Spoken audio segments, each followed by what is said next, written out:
Hey guys, how's it going? Welcome back to my channel. Well, today is the day that we have made it to the end of my Beatles discography journey. Yes, we've made it to their 11th studio album from 1969 called Abbey Road. My entire Beatles series has led up to this one video.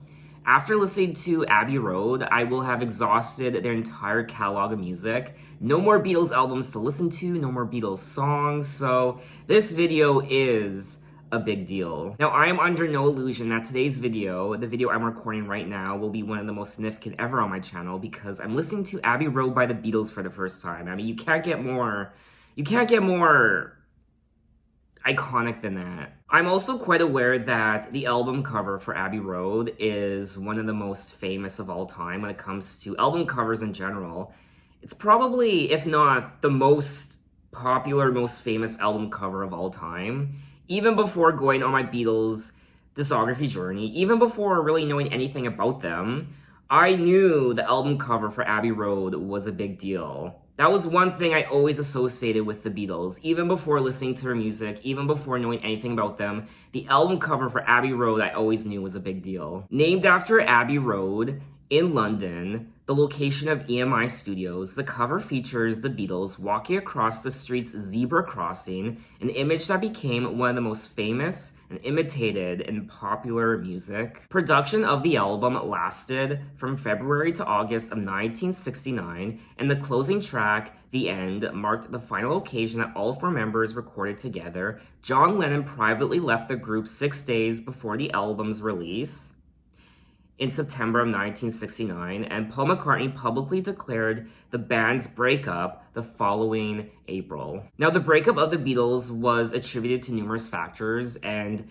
this included the strain of the Beatlemania phenomenon and the death of their manager, Brian Epstein, in 1967, and resentment towards Paul McCartney from his bandmates for his perceived domineering role, and also John Lennon's heroin use and his relationship with Yoko Ono, and Harrison's prolific songwriting output, and the floundering of Apple Corps and the Get Back project, as well as managerial disputes. So there was just a smorgasbord of events that kind of just accumulated over time that led to their eventual breakup. Now, upon release, many critics found Abbey Road to be inauthentic, and many bemoaned the production artificial effects. Since then, however, many critics have hailed the album as the Beatles' finest work ever. In 2020, the album was ranked 5th in Rolling Stones' list of the greatest albums of all time. Now, of course, also, there is the Paul is dead conspiracy theory.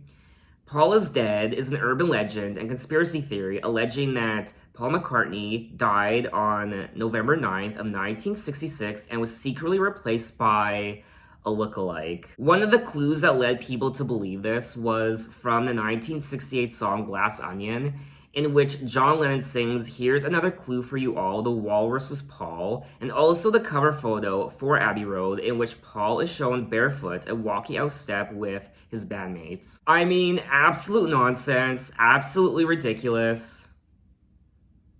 I hope. Now, one other thing I want to mention before digging into Abbey Road is today is my birthday, and it's a big deal. This year's birthday is a big deal because it's also the 1-year anniversary of my mom's death. She did die on this day last year from cancer. And of course, this whole last year has been a whirlwind of emotions, numbness, sadness, loneliness, and it's been quite difficult, but I think I've reached a point now, after a full year, where I can now be optimistic for my future and for what's to come in my life. And going forward, I just want to live my life, not just for myself, but for my mom as well. And I know that she would be extremely proud of me right now and everything I've accomplished and everything I will accomplish going forward. And I want to dedicate this video to my mom. And my mom actually didn't really know about my YouTube channel. She only found out about it like a couple months before she died. And she was laying in her bed. I mean, this was when she was still quite sick. And she was so excited. She told me that she subscribed to my channel. And she really liked what she saw. I did a good job. I mean, she's my mom. Of course she's gonna tell me that. So, but it was nice that my mom at least knew what I was doing. At least she could see a few of my videos, and I'm happy in the end that she was proud of what I was doing. And since I'm on the topic of speaking about my mom, I have to also bring up my dad. And I don't want to turn this into a sad video, but today in particular is very prominent for me. And my dad also died last year, 6 months after my mom, in August. And I didn't have the greatest relationship with my dad. The last time I spoke to him was in 2018. There was just a big falling out, and the last time I spoke to my dad after 2018 was actually on the day he died in August. I went to see him in the hospital, and I said a lot, and I said everything I needed to, and it was very emotional for me. And one thing I told him was I was doing YouTube, and I would be listening to the Beatles for the first time on my channel. And in that moment, I knew he was excited. You could just tell he wanted to say something, but he couldn't. And I like to think that he was proud of me, as was my mom. And that's one other reason why I'm continuing with this YouTube channel. There are times where I feel like I'm not qualified to be doing this YouTube channel, giving album reviews, especially on artists like the Beatles. I mean, what the hell do I know about music? I've had people leave comments on my videos telling me that I'm not qualified. I don't know what I'm talking about. My research is horrible. It's bare bones. I do my research on Wikipedia. But at the end of the day, I really don't care because I'm learning about music. That's the whole purpose of this channel, is to learn about music. And I'll be the first to admit that I know nothing about music, but that's why I'm doing this channel, to learn about music. And I also want you guys to teach me and educate me about music. That's why this channel is called Majesty. I want you guys to share your knowledge with me when it comes to not just music, but everything about the world, about life. So for those of you who don't like my videos, who laugh at my videos, who roll your eyes at my videos, I couldn't care less, because at the end of the day, I have fun doing these videos. I want to learn about music, and you can't really fault a guy for wanting to learn about music and for researching music and for having fun along the way. I don't have aspirations to be a professional music critic. I have aspirations to learn as much as I can in this short life. And I also have aspirations to just have fun. Now, I am looking at the track list for Abbey Road, and there are 17 tracks for a total of 47 minutes, and the only song I recall hearing before is Here Comes the Sun. Now, I have heard Come Together before, but not the Beatles version. I've heard Michael Jackson's version, but I don't think I've ever heard the Beatles version. But anyway, let's finally get into it. Track 1, Come Together.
That was track 1, Come Together. Wow, this track was great. Obviously, I don't need to tell you that. The overall instrumental, that guitar riff, was absolute ear candy. I mean, my ears were loving it. I'm pretty sure the overall production, the overall instrumental of this track was my favorite aspect. That guitar riff, but also the drums too from Ringo Starr. Absolute bliss. It was kind of tickling my eardrums. That's the best way I can explain it. I loved the overall energy. I liked the vibe. I felt like I was in some sort of high-end, upper-class lounge with a ton of smoke, cigarette smoke, cigar smoke. The lights were dimmed, and it was just very...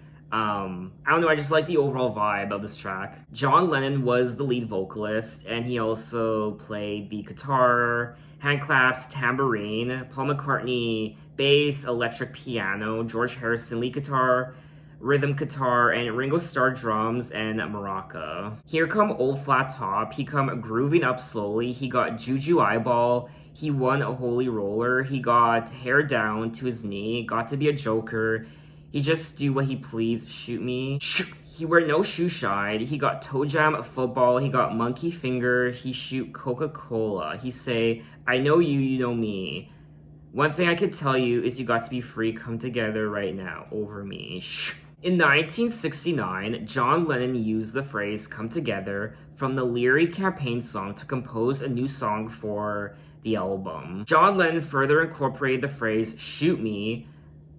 Oh, that's horrible foreshadowing. From his unfinished and unreleased January 1969 song, Watching Rainbows. When John presented the composition to his bandmates, Paul noticed its similarity to You Can't Catch Me and recommended they slow it in tempo to reduce the resemblance. It says here that Ringo Starr placed tea towels over his tom drums to further dampen their sound. Without needing to use his hands to play guitar, John Lennon added hand claps each time he sang shh. Now, the Beatles scored another #1 hit single with this track in the United States. It reached #1 on the US Billboard Hot 100. It also says that the lyrics were inspired by John's relationship with Yoko Ono. I thought this was a wonderful track. I like the lyrics.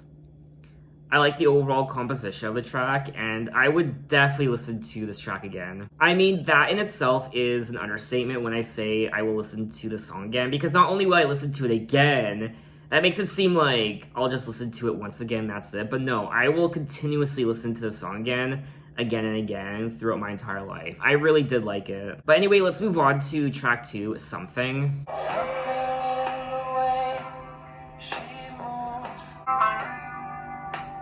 Don't wanna leave her now.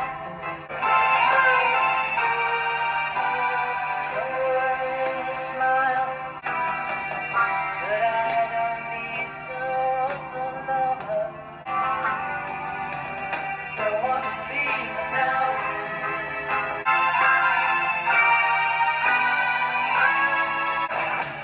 You're asking me will my love grow? I don't know.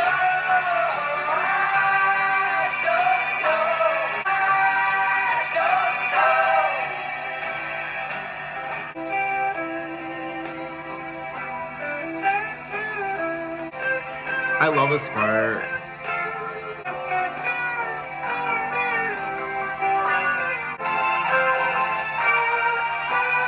Something in the way, something in the thing she shows me.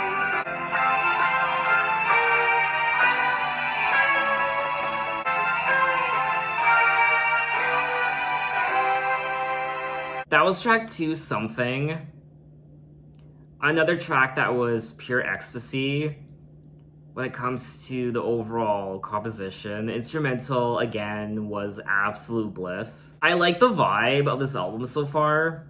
I like the overall, I don't know, I like how this album is making me feel. It's making me feel good. There's something quite warm about it, and for whatever reason, it's reminding me of summer.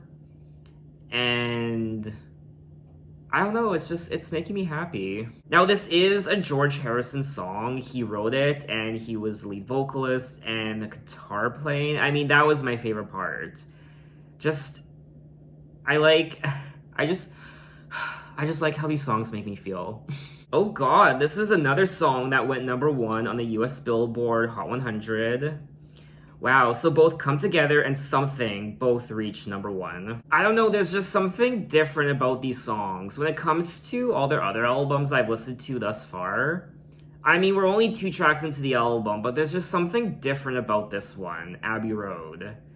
The overall energy, compositions, it just, I don't know, it just sounds different. The song is generally considered a love song to Pattie Boyd, George Harrison's first wife, although George offered alternative sources of inspiration in later interviews. The track features a guitar solo that several music critics identify among George Harrison's finest playing. Yes, that guitar solo. Honestly, that was probably my favorite part of the entire song. Now, it looks like this track is considered one of the best Beatles songs of all time. It's also regarded as one of the greatest songs of all time. It was ranked 110 on Rolling Stone's 2021 list of the 500 greatest songs of all time. George Harrison identified Ray Charles as one of his sources of inspiration for this song. When talking about the song in the year 2000, Paul McCartney said, "George's Something was out of left field. It was about Patty, and it appealed to me because it has a very beautiful melody and is a really structured song. I think George thought my bass playing was a little bit busy. Again, from my side, I was trying to contribute the best I could, but maybe it was his turn to tell me I was too busy." What I did find unexpected about this track were the strings. I wasn't expecting the strings at all. And it just added that extra beauty to the track. It was already a beautiful song, but when the strings kicked in, it just took it to another level of beauty. What's also quite interesting for me is going on this Beatles journey, listening to all their albums. It's very interesting to see their growth as a band, the Beatles, from the very beginning to now the end. But it's also very interesting to see the development and growth of each of the individual members, also Paul and John and George and Ringo. The Beatles went on their own journey as a group, and each of the individual members went on their own separate journeys also. Something was John Lennon's favorite song on the album, and Paul McCartney considered it the best song Harrison had ever written. Though the song was written by George Harrison, Frank Sinatra once commented that it was his favorite Lennon-McCartney composition and the greatest love song ever written. Something in the way she moves attracts me like no other lover. Something in the way she woos me. I don't want to leave her now. You know I believe, and how somewhere in her smile she knows I don't need no other lover. Something in her style that shows me don't want to leave her now. Absolutely gorgeous. But anyway, let's move on to track 3, Maxwell's Silver Hammer. John was quizzical, studied metaphysical science. Oh, can I take you out to the pictures, John? Bang, bang, Maxwell Silver Hammer came down. Bang, bang, Maxwell Silver Hammer made sure that she was dead. Back in school again, Maxwell plays the fool again. She tells Max to stay when the class has gone away, so he waits behind. But when she turns her back on the boy, bang, bang, Maxwell Silver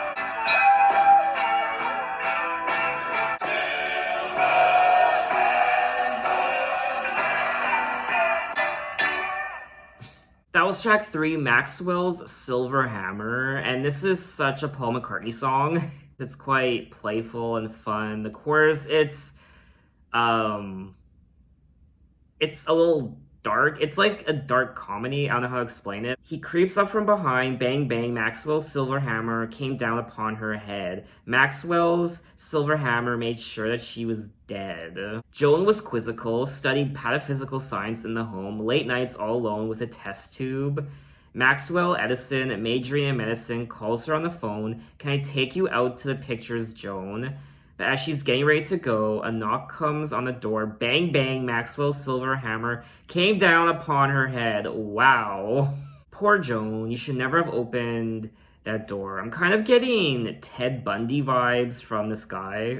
One of my favorite parts of the track was also the synthesizer, which I thought was a little bit of a surprise. The song is about a student named Maxwell Edison who commits murders with a hammer, with the dark lyrics disguised by an upbeat sound. It was also kind of reminding me of A Clockwork Orange. Paul McCartney described the song as symbolic of the downfalls of life, being my analogy for when something goes wrong out of the blue, as it so often does. I liked listening to Maxwell's Silver Hammer for the first time. I thought it was fun, very much unexpected. It was cute, I guess. I liked the story, it was entertaining, but would I listen to the song again?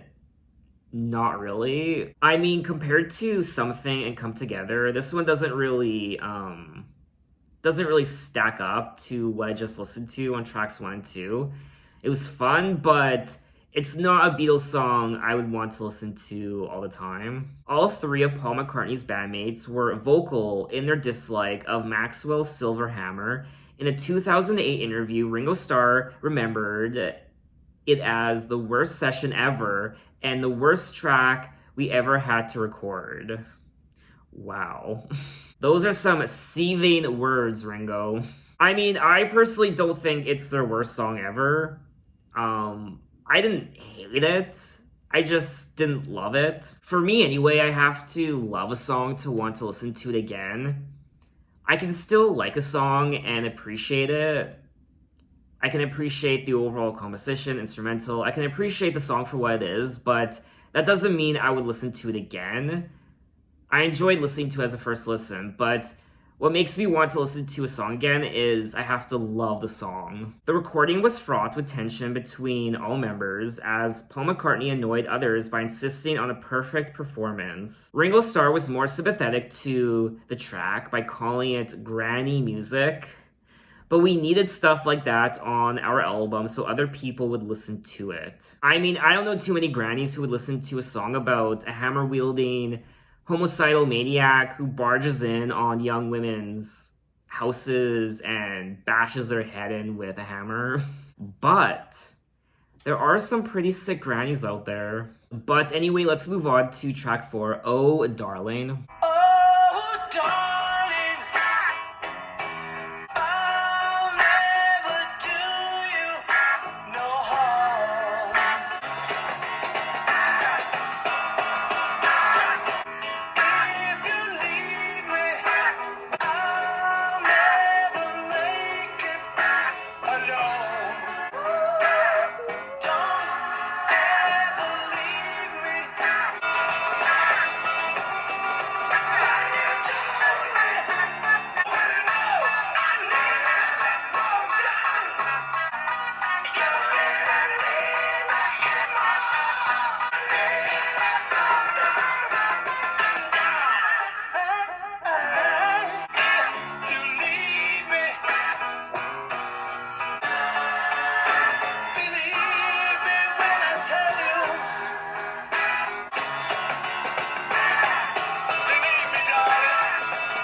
That was track 4, Oh Darling. Ooh, Paul McCartney. So aggressive. I always like these more aggressive songs from Paul McCartney.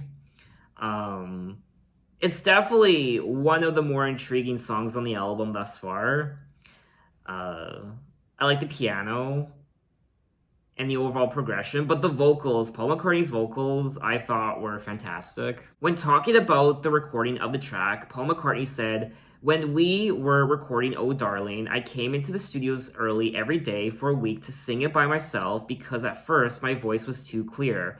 I wanted it to sound as though I've been performing it on stage all week." In a 1980 interview with Playboy magazine, John Lennon said, "Oh Darling was a great one of Paul's, that he didn't sing too well. I always thought I could have done it better. It was more my style than his. He wrote it, so what the hell, he's going to sing it. Oh darling, please believe me, I'll never do you no harm. Believe me when I tell you, I'll never do you no harm. Oh darling, if you leave me, I'll never make it alone. Believe me when I beg you, don't ever leave me alone."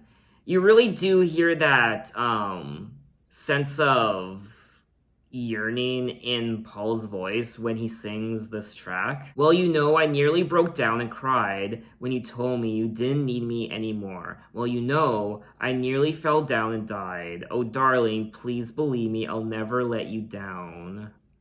I'll never do you no harm." You can hear the desperation in his voice, and his vocals really do match the context of what he's singing about lyrically. I did like listening to this song for the first time. Is it a Beatles song I would want to listen to all the time? Not really.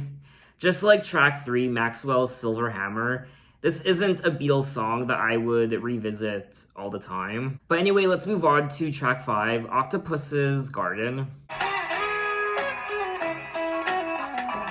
Under the sea, in an octopus's garden, I'd ask my friends to come and see.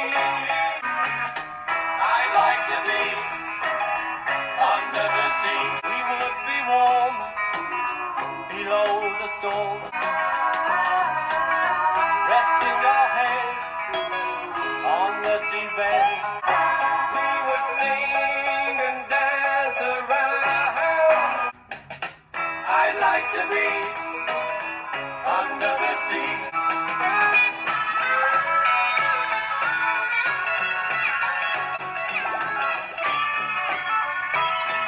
The coral that lies beneath the waves. We would be so happy, you and me, in an octopus's garden with you. In an octopus's garden with you. That was track 5, Octopuses Garden.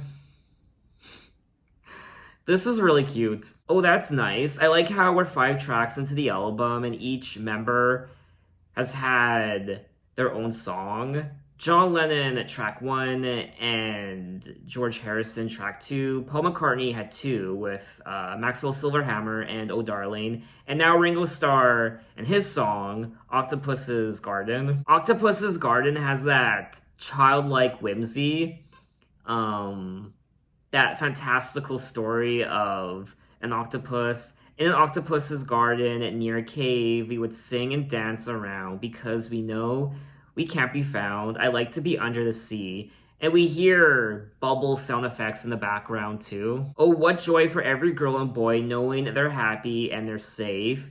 We would be so happy, you and me. No one there to tell us what to do. I like to be under the sea in an octopus's garden with you. Now, the song was written and sung by Ringo Starr, and George Harrison assisted Ringo with the song. And George Harrison also commented, "Octopus's Garden is Ringo's song. It's only the second song Ringo has ever written, mind you, and it's lovely." I had fun. Out of the last 3 songs I've listened to, this one, for me anyway, probably has the most replay value out of tracks 3, 4, and 5. George Harrison added that the song gets very deep into the listener's consciousness because it's so peaceful. I suppose Ringo is writing cosmic songs these days without even realizing it. The idea for the song came about when Ringo was on a boat belonging to comedian Peter Sellers, and he ordered fish and chips for lunch, but instead of fish, he got squid. The boat's captain then told Starr about how octopuses travel along the seabed, picking up stones and shiny objects with which to build gardens. Ringo Starr's songwriting was further inspired by his desire to escape mounting hostility among the Beatles. He would later admit that he had just wanted to be under the sea too. The song is thought of being a song for children like Yellow Submarine or All Together Now. I was definitely getting Yellow Submarine vibes from this track.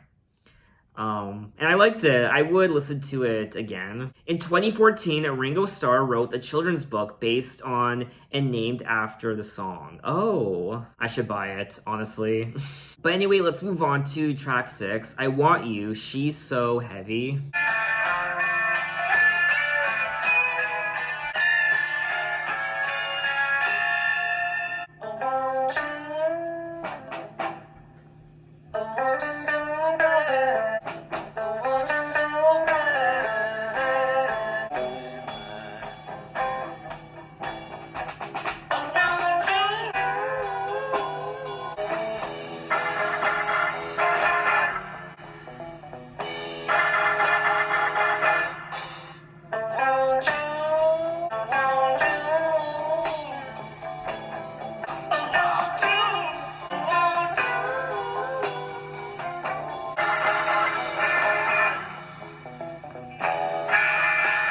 She's so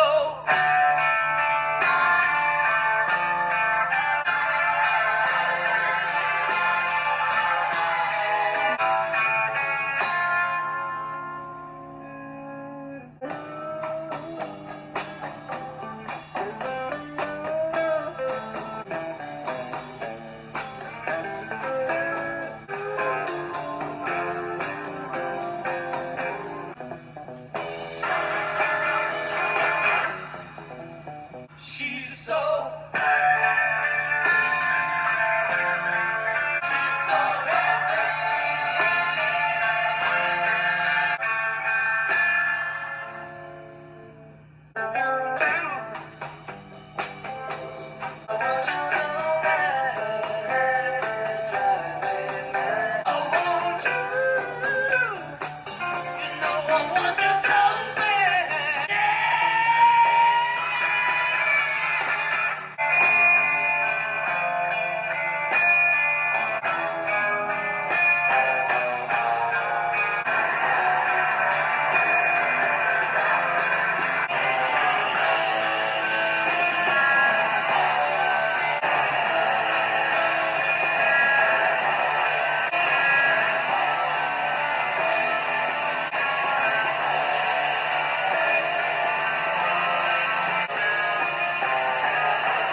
That was track 6, I Want You, She's So Heavy, and this is probably my favorite song since track 2 Something. I like the overall progression of the song from beginning to end. That instrumental is so gorgeous to listen to, it's ear candy. I like the vibe. And it is quite long, it's over 7 minutes, but I actually don't mind that. For me, it's more so about immersing yourself into the song and just vibing with it and closing your eyes and letting the music consume you. I want you so bad. I want you so bad. It's driving me mad. I want you so bad.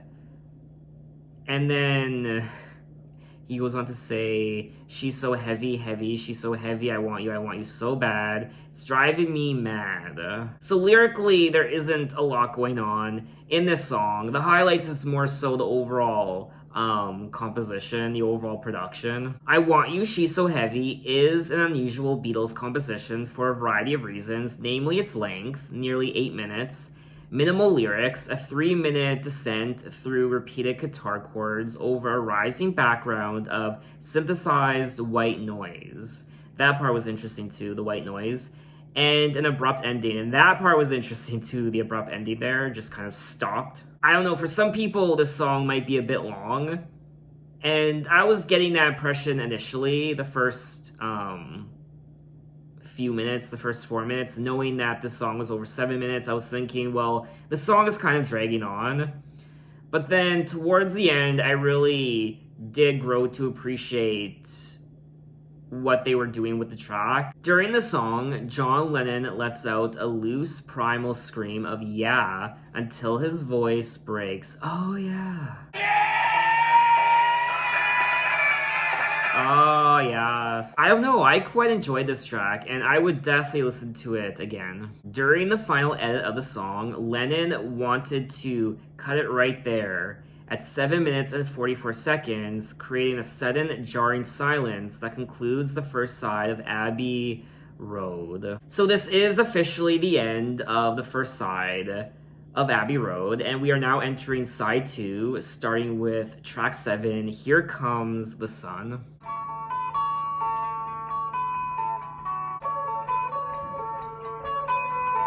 Here comes the sun.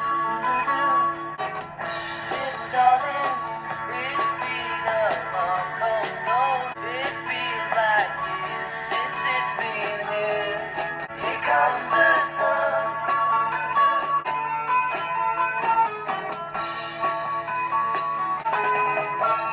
Darling, the smile's returning. Here comes the sun. It's alright.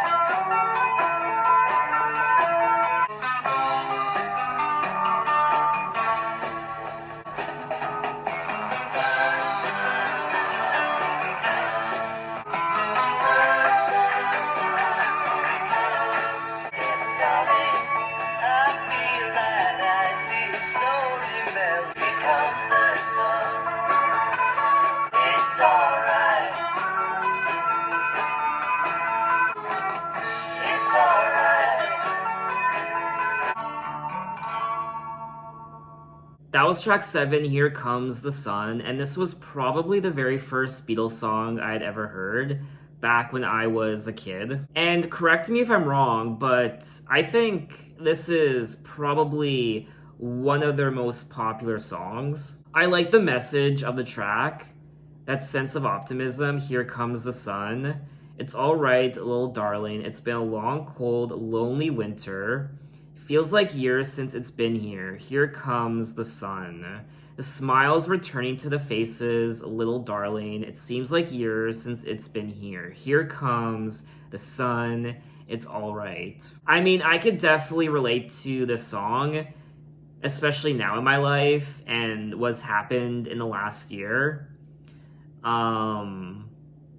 With what's happened to my parents and just my life in general, how much has changed. And the fact that this winter, at least where I live, has been one of the worst winters in many years. Just constantly cold and the blizzards and the snow.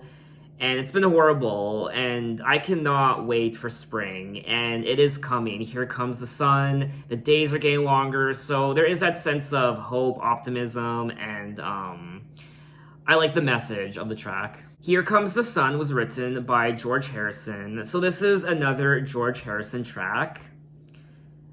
This one and also track 2, Something. Wow, George Harrison on a roll on this album.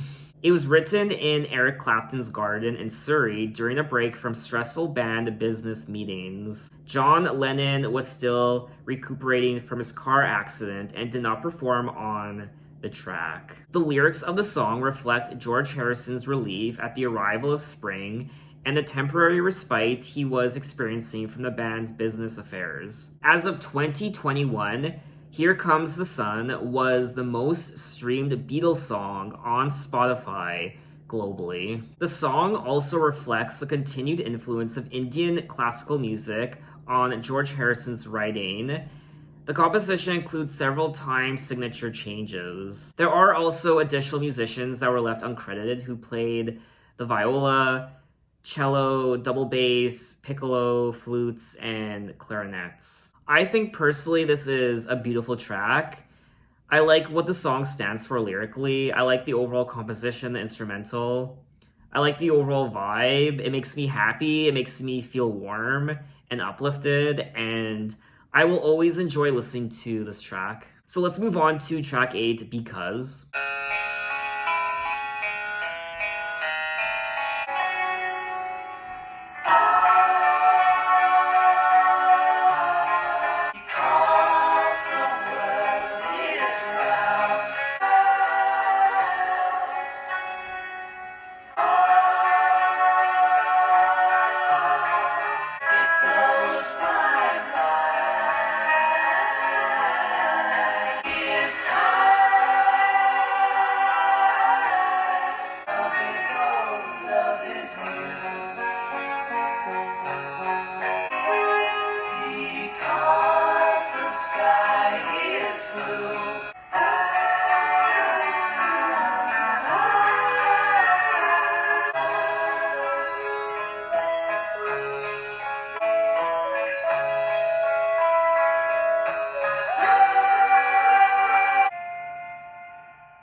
That was track 8, Because, and I think this is the most intoxicating song on the album thus far. It has that psychedelic vibe to it, the harmonies, and the overall instrumental, and the lyrics. Because the world is round, it turns me on. Or I should say, it turns me on because the world is round. Because the wind is high, it blows my mind. Ah, love is old, love is new, love is all, love is you. Because the sky is blue, it makes me cry. Because was inspired by John Lennon listening to Yoko Ono playing Ludwig van Beethoven's Moonlight Sonata on the piano. He recalled saying that he was lying on the sofa in our house listening to Yoko play. Suddenly I said, "Can you play those chords backward?" She did, and I wrote because around them. It features a prominent 3-part vocal harmony by John and Paul and George, recorded 3 times to make 9 voices in all. I did like this track, and I would happily listen to it again. So we have made it to track 9. Actually, we have made it to tracks 9, 10, 11, 12, 13, 14, 15, 16, and 17. This is the Abbey Road medley, which I wasn't aware about until you guys let me know on Twitter and the YouTube comments on my other Beatles videos. So thank you. If you guys didn't let me know, I wouldn't have known about this medley. So I will be listening to tracks 9, 10, 11, 12, 13, 14, 15, 16, 17 all at once, straight through. So let's get into it. The Abbey Road medley. You Never Give Me Your Money, Sun King, Mean Mr. Mustard, Polythene Pam, She Came In Through the Bathroom Window, Golden Slumbers, Carry That Weight, The End, and Her Majesty.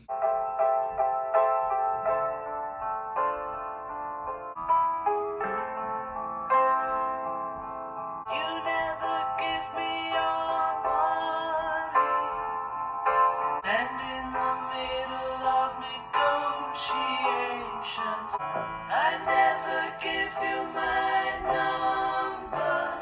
I break down. Out of college, money spent, see no future, pay no rent. Any job I got the sack, but oh, that magic feeling, nowhere to go.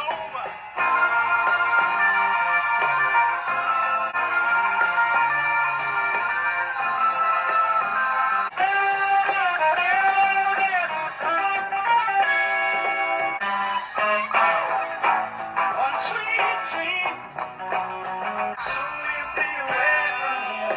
Step on the gas and wipe that tear away. Today came true.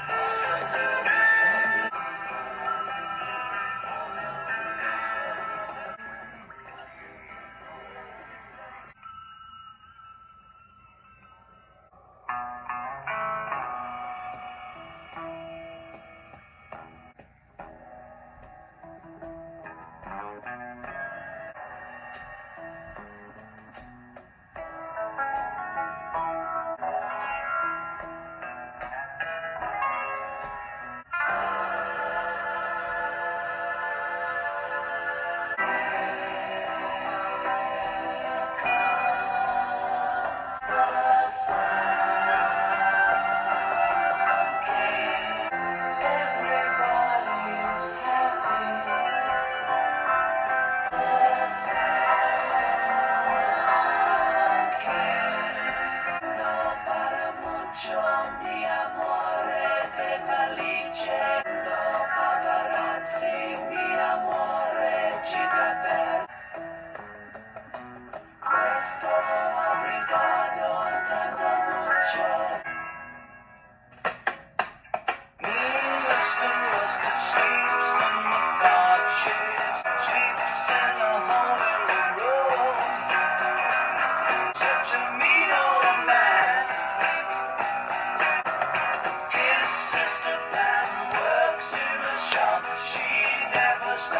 Only place that he's ever been.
there was a way. Once there was a way. Get back home. Sleep, pretty darling, do not cry, and I will sing a lullaby. Golden slumbers fill your eyes. Sleep, pretty darling, do not cry, and I will sing a lullaby to get back home. Sleep, pretty darling, do not cry. I will sing a lullaby. Boy, you're gonna carry that way. Boy, you're gonna carry that way.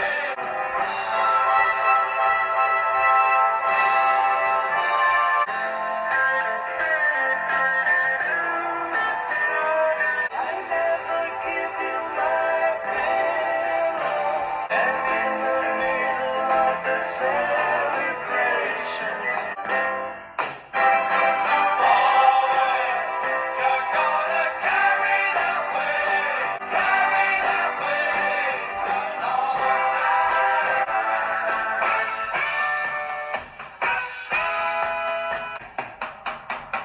Oh yeah, alright.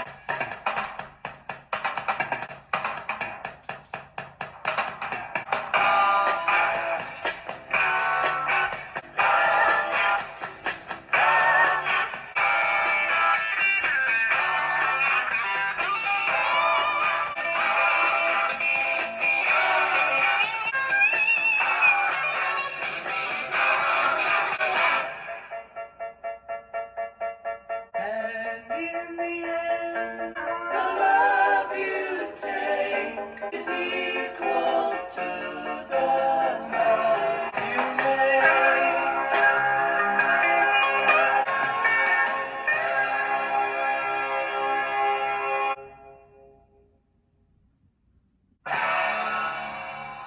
Majesty's a pretty nice girl, but she doesn't have a lot to say. I wanna tell her that I love her a lot, but I gotta get a belly full of wine. Someday I'm gonna make her mine.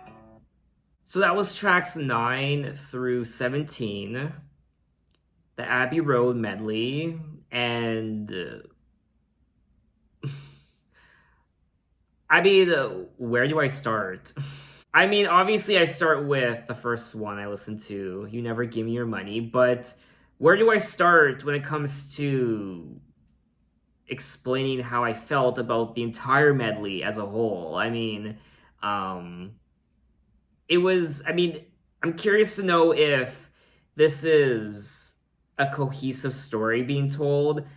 Is it about one person in particular? Are there separate stories happening here? Or lyrically, is this all about one cohesive story? The remainder of side 2 consists of a 16-minute medley of 8 short songs, recorded over July and August and blended into a suite by Paul McCartney and George Martin. While the idea for the medley was Paul's, George Martin claims credit for some structure, adding he wanted to get John and Paul to think more seriously about their music. I mean, thank God you guys let me know about this medley, which is how it's supposed to be listened track to track without stopping. It's one continuous suite, and that's how it's meant to be listened to. Thank God I didn't stop in between each one, or else this would have been a huge mess. On track 9, You Never Give Me Your Money, the first track in the medley, they sing about, I never give you my number, I only give you my situation, and in the middle of investigation, I break down, out of college, money spent, see no future, pay no rent, all the money's gone, nowhere to go. Monday morning turning back, yellow, lorry, slow, nowhere to go. But oh, that magic feeling, nowhere to go. The song documents the financial and personal difficulties facing the band. It also looks like this song is a suite within a suite, because it says here the song is made up of a suite of various segments, starting with the piano ballad at the beginning and then through to the guitar at the end. John Lennon and Paul McCartney were at risk of losing overall control of Northern Songs, the company that published their songs, after ATV Music bought a majority share. Paul McCartney had been largely responsible for the group's direction and projects since the death of manager Brian Epstein in 1967, but he began to realize that the group dynamic of the Beatles was unraveling. He was particularly unhappy at the others who wanted manager Alan Klein to help resolve financial matters. Paul later said that the song was written with Klein in mind, saying it's basically a song about no faith in the person. Realizing that Abbey Road could be the group's last album, Paul McCartney and George Martin decided to combine various portions of tracks into a medley, which would act as a climactic finale of the group's career. I particularly liked track 10, Sun King. The instrumental, I like the crickets and just the overall vibe. It reminded me of a warm summer evening. I don't know, I felt like I was out at the lake at dusk and all you could hear are the crickets and the ripples in the water and maybe some Canadian geese. And I don't know, it made me happy. Here comes the Sun King, everybody's laughing, everybody's happy, here comes the Sun King. And then it looks like there's some Spanish towards the end. The working title was Here Comes the Sun King, but was shortened to Sun King to avoid confusion with Here Comes the Sun. When talking about the song in 1969, John Lennon said, "We just started joking, you know, and we strung any Spanish words that sounded vaguely like something together." And then Sun King progressed into track 11, Mean Mr. Mustard, and they are singing about this man who sleeps in the park, shaves in the dark trying to save paper, sleeps in a hole in the road, saving up to buy some clothes. His sister Pam works in a shop, she never stops, she's a go-getter, takes him out to look at the Queen, only place that he's ever been. Such a dirty old man, a dirty old man. So maybe this guy's homeless or he's just very frugal. The song was written during the Beatles' stay in India. John Lennon said that it was inspired by a newspaper story about a miser who concealed his cash wherever he could in order to prevent people from forcing him to spend it. What is a miser? A miser is a person who is reluctant to spend, sometimes to a point of foregoing even basic comforts and some necessities in order to hoard money or other possessions. And speaking of Pam, Mean Mr. Mustard's sister, Mean Mr. Mustard, the track progresses into track 12, Polythene Pam. She's so good looking, but she looks like a man. Well, you should see her in drag, dressed in her polythene bag. She's a killer diller when she's dressed to the hilt. She's the kind of a girl that makes the news of the world. Yes, you could say she was attractively built. Now, just like Mean Mr. Mustard, John wrote Polythene Pam during the Beatles' 1968 stay in India. In 1980, John said that the song for him was remembering a little event with a woman in Jersey and a man who was England's answer to Allen Ginsberg. I met him when we were on tour and he took me back to his apartment and I had a girl and he had one he wanted me to meet. He said she dressed up in polythene, which she did. She didn't wear jackboots and kilts. I just sort of elaborated. Perverted sex in a polythene bag, just looking for something to write about. He also described the inspiration for the song as a mythical Liverpool scrubber dressed in her jackboots and kilt. So it looks like some of these tracks in this medley aren't really connected. For example, You Never Give Me Your Money isn't really connected to Mean Mr. Mustard and Polythene Pam. I will say I did like the overall composition on Polythene Pam. John Lennon was the lead vocalist, and also there were the drums, obviously, from Ringo Starr, and the bass guitar, and tambourine, maracas, cowbell, and a whip crack percussion. And then the fun does continue as the song progresses into track 13, she came in through the bathroom window, protected by a silver spoon, but now she sucks her thumb and wonders by the banks of her own lagoon. Sundays on the phone to Monday, Tuesdays on the phone to me. She said she'd always be a dancer. She worked at 15 clubs a day, and though she thought I knew the answer, well, I knew I could not say. And though she tried her best to help me, she could steal, but she could not rob. Paul McCartney said that the song was inspired by one of the fans who hung around outside Paul's St. John's Wood home and who had broken in, later revealed to be Diane Ashley. And Diane Ashley herself later said that she was bored and he was out, so we decided to pay him a visit. We found a ladder in his garden and stuck it up at the bathroom window, which he'd left slightly open. I was the one who climbed up and got in. And then that progressed into track 14, Golden Slumbers, which I quite enjoyed. I like the overall composition. I like the strings on this track also. It's based on the poem Cradle Song from the play Patient Grisel, a lullaby by the dramatist Thomas Dekker. Once there was a way to get back homeward, once there was a way to get back home. Sleep, pretty darling, do not cry, and I will sing a lullaby. Golden slumbers fill your eyes, smiles await you when you rise. I thought this track was gorgeous, and Paul McCartney sang it beautifully. And then that progressed into Carry That Weight, which is also a track in the medley that I quite enjoyed. It features unison vocals in the chorus from all four Beatles, a rarity in their songs. Music critics interpreted the lyrics as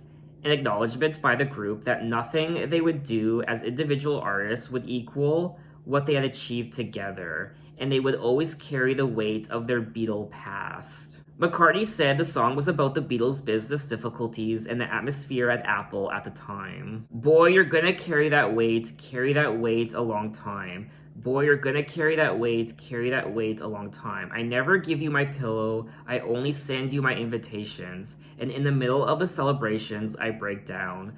Boy, you're gonna carry that weight. And then track 16, The End, was fantastic. In particular, the drums from Ringo Starr, which was one of my favorite parts. They keep repeating, love you, love you, love you, love you.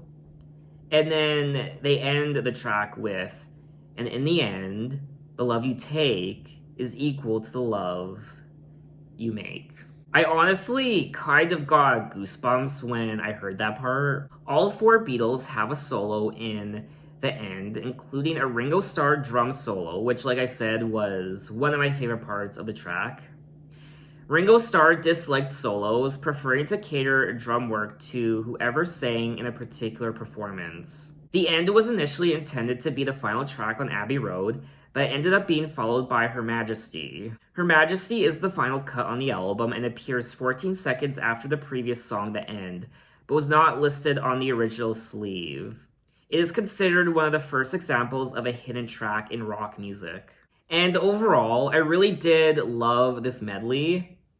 I thought it was a wonderful way to go out with a medley such as this.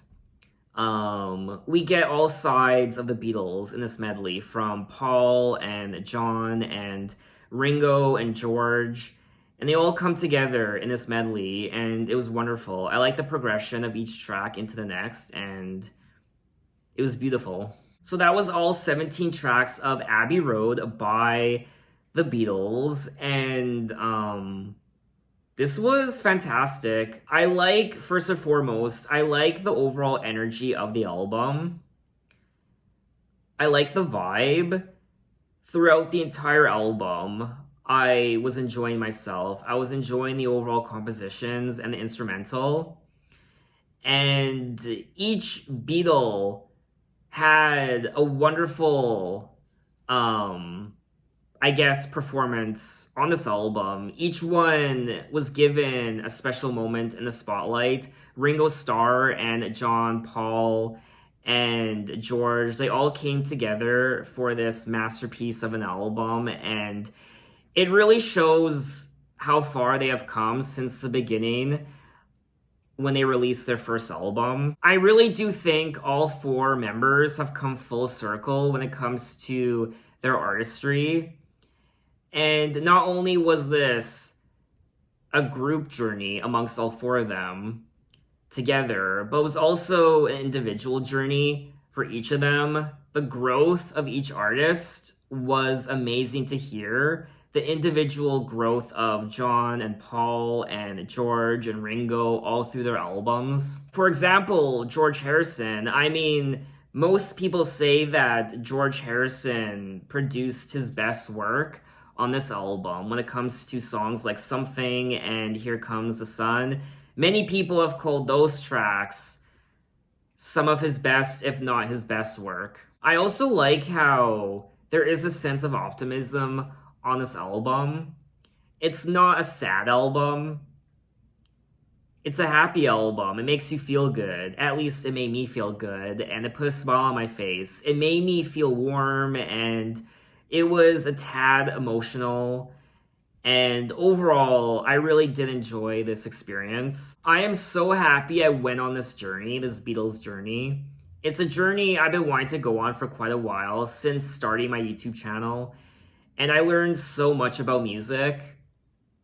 I knew nothing about the Beatles going into this series, and just through research and from what you guys have told me in the comments of so many of my videos, I learned so much about them as a band and individually. I learned about, I just learned new words. I learned new lingo when it comes to talking about music. I learned about instruments. I learned about different genres. I learned about places like India. I learned about love and anger and relationships and heartache and songwriting and storytelling, and I just learned so much about music. This was a masterclass in music for me, and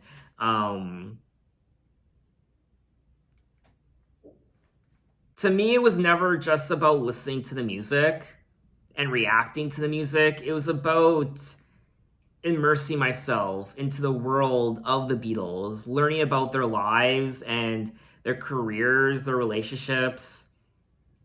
It was about just grabbing a snapshot of their lives individually and just the fame, the Beatlemania, and I just wanted to learn about these guys. I didn't just want to listen to their music. I wanted to learn about them. And in the end, the love you take is equal to the love you make. Hallelujah. So that is the end of that. The end of my Beatles series and the end of Abbey Road, and I'm so sad. But when one book closes, another one opens, because yes, I will be starting John Lennon's solo albums next week. So my final question to you is, what do you think of the Beatles, and what do they mean to you? When did you first discover them? And just anything you want to tell me in regards to your love for the Beatles. Maybe you were a child or a teenager or a young adult back in the 60s and you were around Beatlemania and you were in the middle of Beatlemania and you were obsessing over them and you were there, you actually saw with your eyes. Maybe you saw them live. What was that like? And what was it like when you heard the news that John Lennon had died? Maybe you have a special connection to one of the albums or one of their songs. And maybe, I don't know, maybe your parents turned you on to them. Maybe you have a special connection with one of the albums or songs because of a parent or a sibling or someone you used to date, or maybe you have a very emotional experience associated with one of their songs or albums. Let me know. Maybe the Beatles convinced you to become a musician. Maybe you wanted to become a writer or a composer because of the Beatles and their music. And before starting this series, this Beatles series, I really didn't get it. The Beatlemania. I didn't get the hype. The greatest band of all time. Are they really the greatest band of all time? Why are they the greatest band of all time? And that was a question I wanted answered in doing this series. And I did get my answer. The Beatles pushed boundaries that no other musician was doing at the time. They invented new sounds, new soundscapes, and they dared to go to places that other musicians didn't even think of going at the time. They are a pop culture phenomenon for all the right reasons. There are things out there that become pop culture phenomenons that shouldn't be pop culture phenomenons, and you kind of scratch your head as to why they became so popular. But the Beatles are a perfect example of pop culture done right. And that's the end of that. I could obviously keep rambling on. There's a lot more I could say that I want to say, but what's the point? I exhausted everything I wanted to say. At this point, I would just be rambling, so that's that. And also, my battery's running out. I'm at like 5%. I feel like I should be saying more because this is the final video in this Beatles series. So this is my last chance to say what I need to. And I think I said everything I wanted to say. And if I forgot something, let it be. Anyway, guys, thanks for watching. You can find me on Twitter. You can find me on Instagram. You can message me and say, hey, how are you? And I will see you next time. Take care.